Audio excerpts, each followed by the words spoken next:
Poveglia Island, nestled in the Venetian lagoon of Italy, holds a dark and eerie history. This small, unassuming island, often shrouded in mist, is notorious for its macabre past. In the late 18th century, Poveglia became a quarantine station for those suffering from the bubonic plague. Thousands of infected souls were sent there to die, and the island quickly transformed into a mass graveyard. The spirits of these unfortunate victims are said to still haunt the island, their restless souls trapped in a perpetual state of anguish. As dusk settled over the lagoon, a group of explorers ventured to Poveglia, drawn by the island's infamous reputation. Their boat glided through the water, the only sound being the rhythmic splash of oars.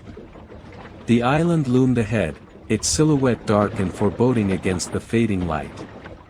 The explorers, a mix of historians and paranormal enthusiasts, were eager yet anxious to uncover the mysteries that lay ahead. As the explorers set foot on Poveglia, a chilling breeze greeted them, carrying whispers of the past.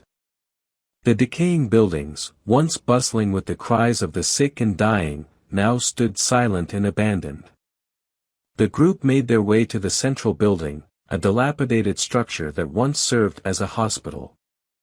The air inside was thick with dust, and every step echoed through the empty halls. One of the explorers, Maria, felt a sudden chill and stopped in her tracks. "Did you hear that?" she whispered.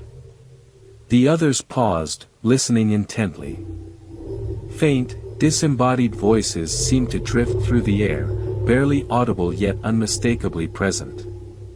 The group exchanged uneasy glances, their excitement now tinged with fear.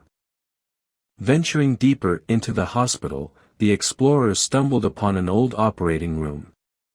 Rusty surgical instruments lay scattered on a table, and the remnants of an examination chair stood ominously in the center.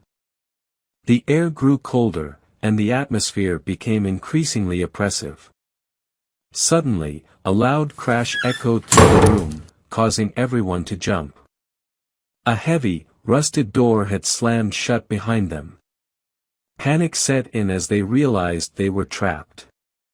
"We need to find another way out," said James, the group's leader. They hurriedly searched the room, their flashlights casting long, eerie shadows on the walls.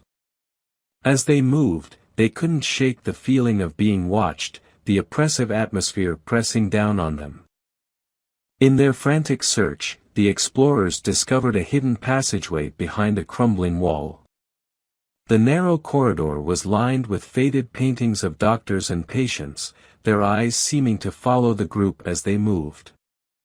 The passage led to a small, secluded courtyard, where the remnants of a makeshift cemetery lay. Unmarked graves, hastily dug during the plague, dotted the overgrown ground. A sudden, cold wind blew through the courtyard, and the explorers felt an overwhelming sense of sorrow and despair. The air seemed to hum with the energy of the past, and ghostly figures began to materialize around the graves. These spectral apparitions, their faces twisted in agony, reached out towards the living, their mournful cries echoing through the night. Determined to leave the island, the explorers made their way back to the dock. As they approached, the mist grew thicker, and the temperature dropped further. They could barely see their boat through the dense fog. Just as they were about to board, a figure appeared on the shore. It was the ghost of a plague doctor, his dark cloak billowing in the wind, and his mask with its long, curved beak adding to his menacing appearance.